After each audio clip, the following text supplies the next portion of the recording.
Welcome to the Astro Psyche. This is your weekly astrology forecast for November 6th through the 12th. So, this week we have themes around bringing in a healing resolution to a situation. And then there's also this theme around finding ways to take action in a way that frees you up a little bit, that brings in a sense of choice and autonomy, and even I would venture to say a feeling of liberation. And then also kind of like working with our thought process and how our ways of thinking about the way the world is, how that either helps us or brings in some challenges for us around finding a way to feel free and authentic, and to be able to set down responsibilities when it's time to do that, or to take on responsibilities when it is time to do that. So, my name is Shauna McGrath. I'm a psychotherapist and astrologer, and I'm really excited to share the astrology of this week with you so that you can make the most out of this week. So, let's talk about what's going on. So, what I really like for us this week is we have a couple of aspects that are involving an easy flowing and this kind of like movement towards healing of something. So we have Venus and Virgo making a trine to Pluto and Capricorn this week. And I think this is an aspect that can be easily missed because it is a trine. There's a flow of energy. There's an ease with bringing in healing, which is very much Venus's territory. Venus is about relationships.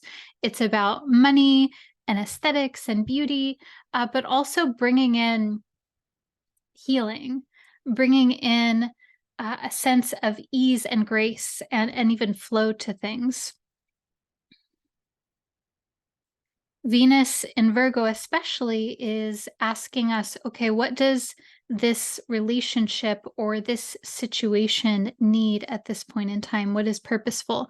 And when Venus comes into an aspect with Pluto, there is a potential for a deep cathartic, even sense of healing around something, like really getting into the deep meaningful part, and even getting into the truth of the matter, the heart of the matter, the root of the issue, and bringing healing to that, versus just glossing over something. So again, this is a trine, so it's kind of has this easy energy. It's not a confrontation, so to speak. And then Venus will move from Virgo into Libra. And this I like too. So it's very interesting. Venus and Virgo, there's this more targeted sort of energy to it. It's like, okay, what is purposeful? What needs to be done right now? Where are we at in this moment in time versus the grander scheme of things? And then Venus moves into Libra, which is the sign that it rules. So there's also this sort of like moving more into what feels like a natural flow of things. There's again more ease as Venus moves along its path forward in the zodiac. And so this week there is this theme around bringing a sense of healing, whether it's to relationships, a specific relationship, the way that you show up in relationships, so your dynamics, or it could be around other Venus issues like money, sexuality, sensuality, self-esteem, the sense of self-worth, and how we feel valuable and purposeful in our lives. So those are themes that may come up again, especially if these are things that you're already working on in your life. Now, the other piece of what's happening this week as well is we have Mercury in Scorpio. So Mercury has been there for a little bit. It's towards the end of the sign. Mercury will be making a trine to Neptune in Pisces. And so this again is another trine, another harmonious aspect. And Mercury, Neptune, there's this sense of feeling into a new awareness around things, having a sense of expanded thinking, a sense of looking the at the meaning behind something. And that even like altering, like Neptune is about altered states of consciousness.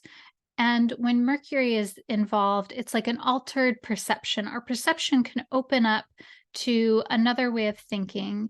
And of course, this is very conducive to meditation or any other things that alter our sense of perception of time and reality. And um, this week, I think it's really great to question why we think the things that we think about and questioning, okay, I'm having this thought about this. Is this true? How do I know that this is true? Where does this concept come from? Kind of like questioning and creating some space between our ideas and our thoughts so that we're not like identified with them, and kind of like turning over a thought in the way that we would examine um, a material possession or something like this. So I think it's very interesting that Mercury is also in the sign of Scorpio, which sort of mimics the themes of Pluto and that Venus Pluto, where Mercury and Scorpio is about getting into the truth of the thing, like really looking at the all of the details, like what does this mean? How is this connected to that? And like really sitting with the hard questions and investigating something.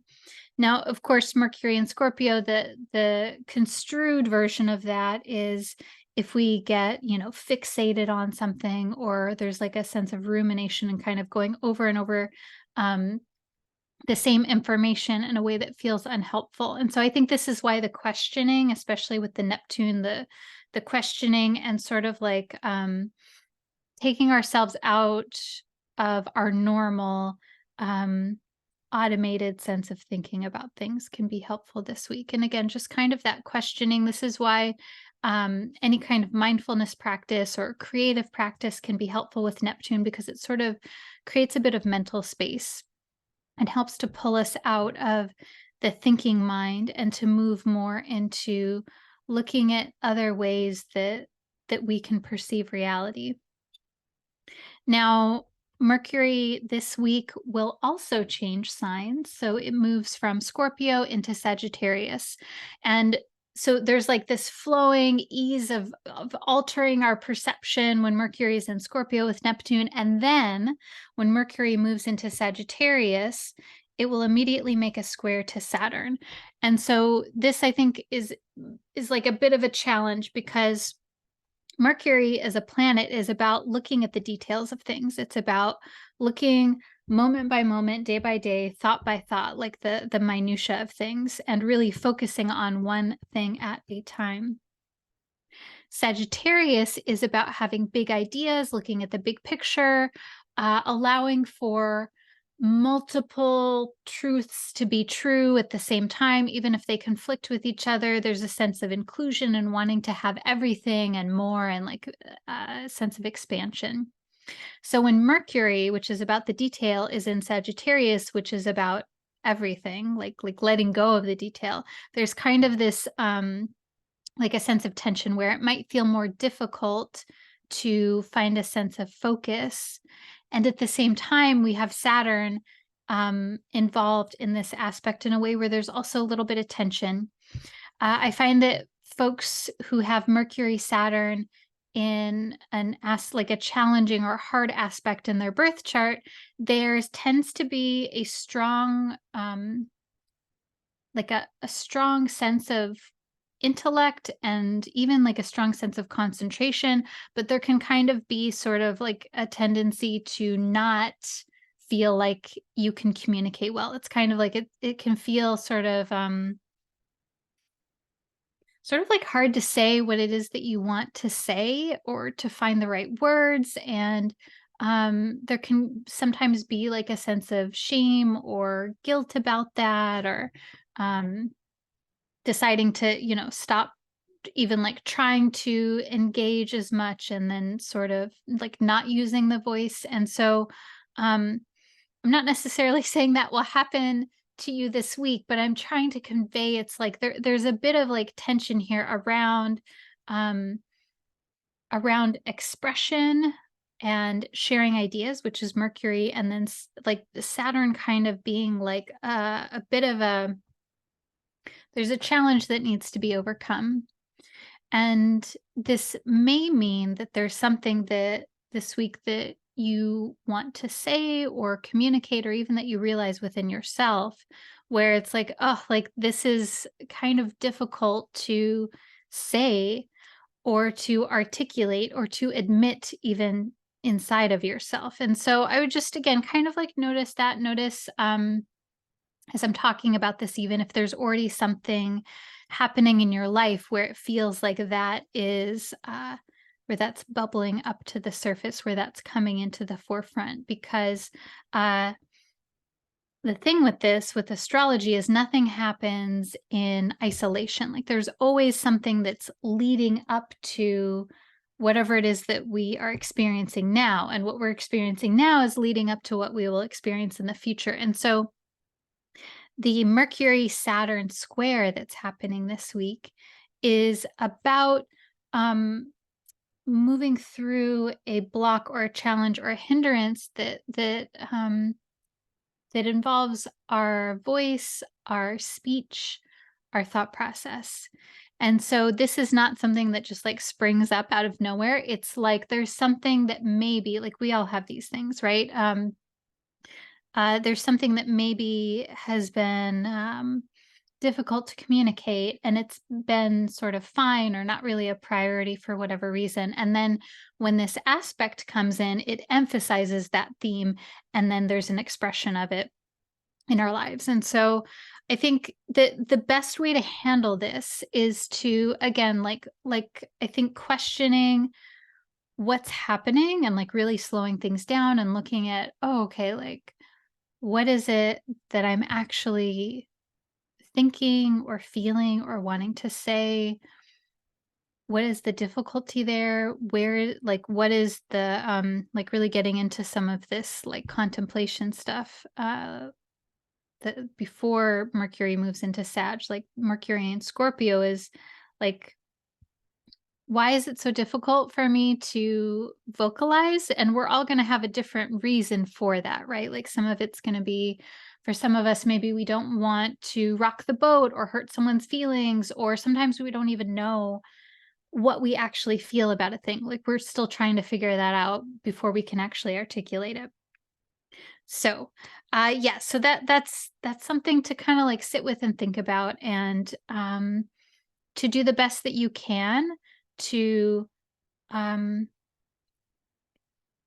say what you want to say in the way that feels the best to you, in the way that where there's an effort to sort of like massage out the knot of any resistance that there may be to expressing yourself. And then, okay, the other thing that's happening this week is involving Mars and Uranus. So we have Mars in Scorpio opposite Uranus in Taurus. And so this is a bit of a dynamic aspect because Mars is about physical action, it's about confrontation, it's about our sense of healthy anger, agitation, like the thing that it's kind of like the one of the protective functions for us. It's like, I don't like this. I'm like, pushing against something that feels harmful to me. Now, of course, when that's construed, it can be like maybe like excess anger or going into anger, excessively or prematurely, or in a way that feels sort of like overwhelming or destructive. It can also be feeling very uncomfortable being angry, feeling uncomfortable with being direct. And so Mars issues, these things are coming up this week, especially when it relates to our sense of authenticity, freedom, and our ability to feel like we can be the weird, unique way that it is that we are. This is all Uranus. So whenever there's a Uranus transit, Uranus is asking us to find the truth of who we are, um, like who we are in contrast to whatever socialization or cultural norm we have adopted, whether that is in our family of origin or our culture of origin, or even the communities that we find ourselves in now, and to sort of like question, am I doing this because it's what's expected of me, or because I've been conditioned to be this way, or am I doing this because this is coming from an authentic desire and need? And so this needs and wants and desires, that is a strong theme this week, and like really working with this, because this I think can be seen as Mars territory as well. I definitely see Mars as more of that, the healthy, protective sense of aggression and anger, and sort of like the the psychic defense system. And so we defend ourselves against things, against, anxiety, uncomfortable situations, things that feel overwhelming. We do that in a variety of different ways. And so when this is coming up, there's something here around how it is that we defend against being co-opted by our culture of origin, or what it is to be ordinary. Like, I think there's a lot here around what it is to be normal, what it is to be you versus normal, and what that means to you. And I'll also say that I think whenever we have a Uranus transit, there can be such, sometimes there can be such a desire to shed responsibilities that we sort of like overdo it. And if you've had a Uranus transit, maybe you've had this experience where it's like it feels so burdensome to have the responsibilities that you have, especially so if you're a person who, like many of us, tends to overcommit or to be like a people pleaser and things like this. And then you take on all these things, and then Uranus transit comes in, and you start to feel like this level of compliance and responsibility starts to become intolerable. And so there can be this kind of like instinctual knee-jerk reaction to want to like radically change everything. And sometimes that is something that is needed, and it's going in the flow of things. But then sometimes there's this sense of, after you have done that, that it's like, I sort of like, jumped that change a little too quickly. And so I would say there's definitely a potential for this, because we're talking about Mars, which is physical action, and like that sense of like defensiveness or anger. And then Uranus, which is the desire to connect with what it is that we really want, and to feel a sense of inner freedom. And so how can we look at what it is that we're doing, and find ways where we're moving toward what it is that we actually want and need, instead of fleeing from a situation that doesn't work for us into another situation that is something that may be similar.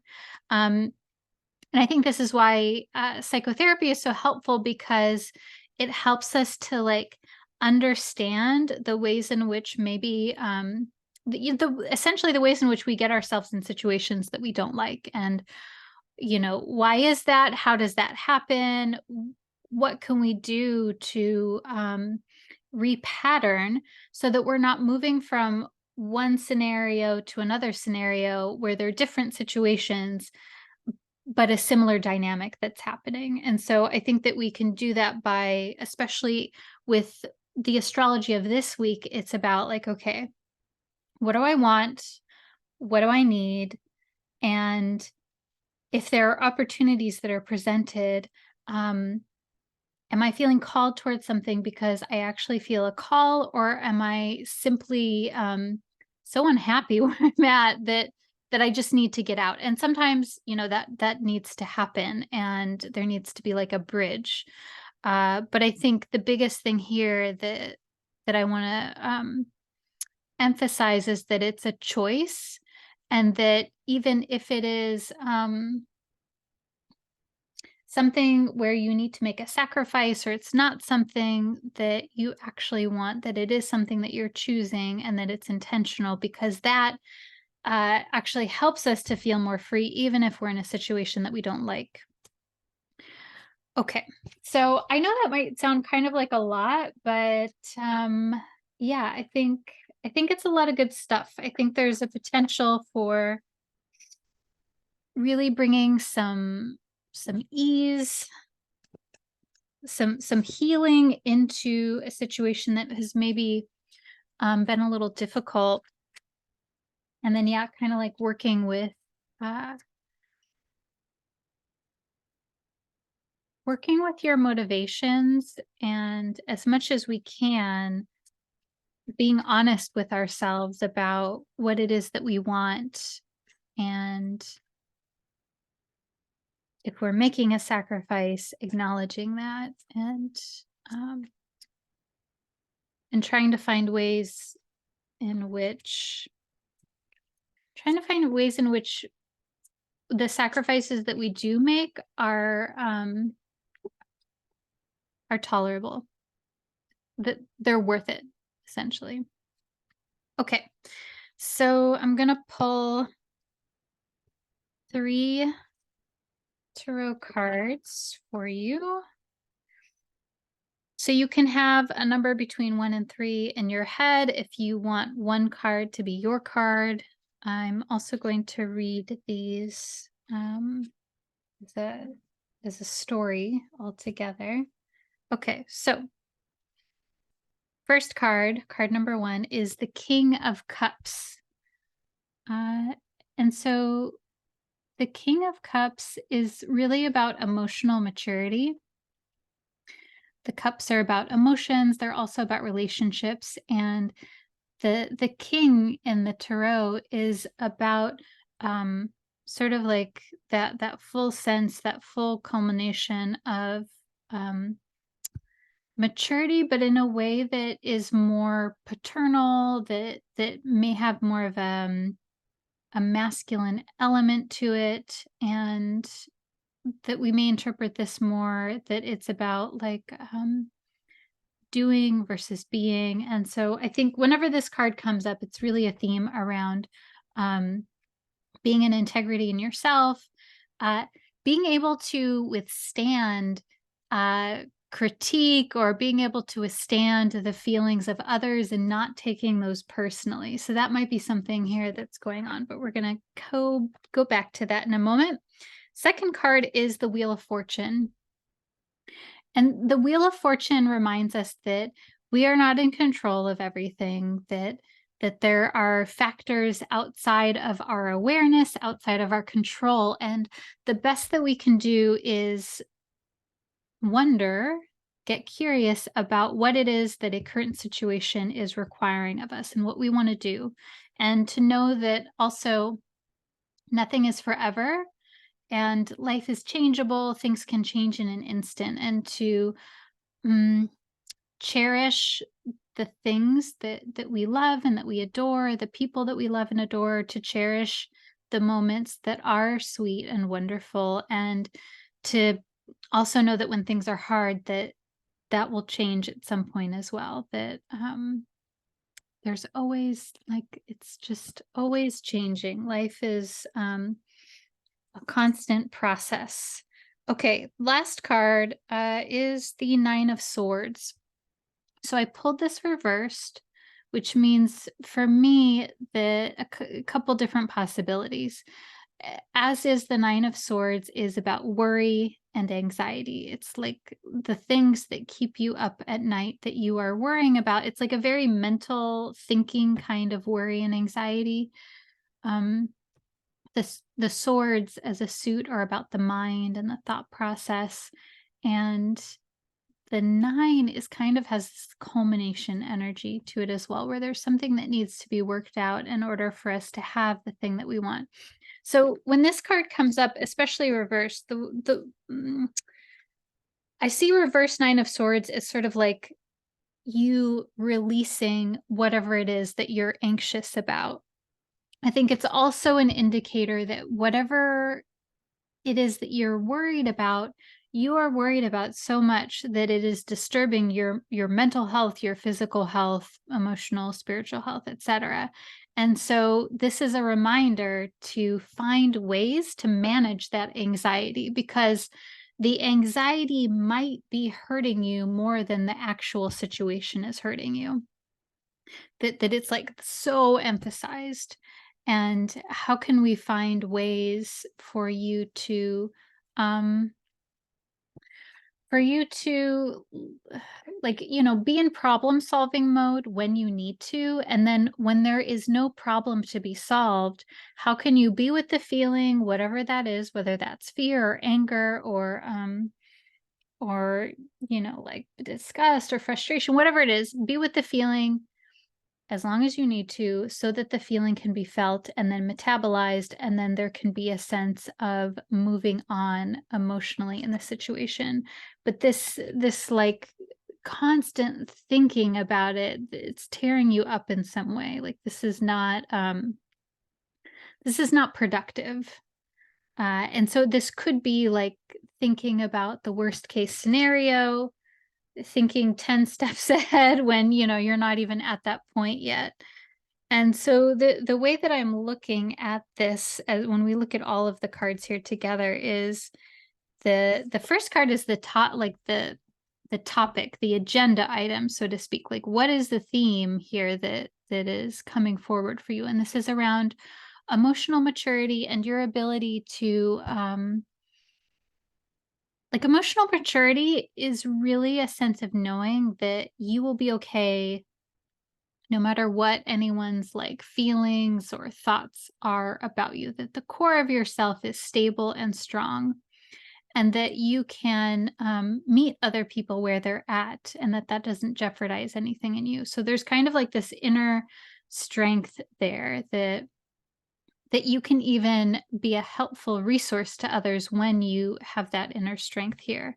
And that there's something that feels like there's changing, and in this process, uh and I think to remember that this is who you are, like this inner strength, we all have this at varying different levels, and our external circumstances often affect how we feel strong, the way that we feel strong, and um, our ability to meet a situation in a way that's productive and from a place of empowerment. And so, to really work with whatever changes it is that come your way, and to find ways of managing your anxiety, to find your what works for you to manage your anxiety, which is the Nine of Swords, even when there's all of these changes, the Wheel of Fortune, and to like always be coming back to this King of Cups, that you're okay, you're stable, and that you like, yeah, there's going to be changes and there are going to be things that you don't have control over, but where can you find a sense of control and calmness and work with anxiety and not get overwhelmed by fear? I think it's very encouraging that the Nine of Swords is in the final position here, because this tells me that through working through some of these situations, uh, that there will be a metabolizing or a release of fear and worry and anxiety, that's dissolving, if that makes sense. Anytime that I see a Nine of Swords or an Eight of Swords, Three of Swords, when those are reversed, that usually tells me that the scenario is being resolved, that there is a sense of healing and mitigation in whatever that has been for you. All right, so I hope that you enjoyed this weekly forecast. If you did, let me know. I always love hearing how you're doing. And I'm wishing you a wonderful week, sending you lots of love and hopes for an easeful week ahead. All right, I'll see you next week.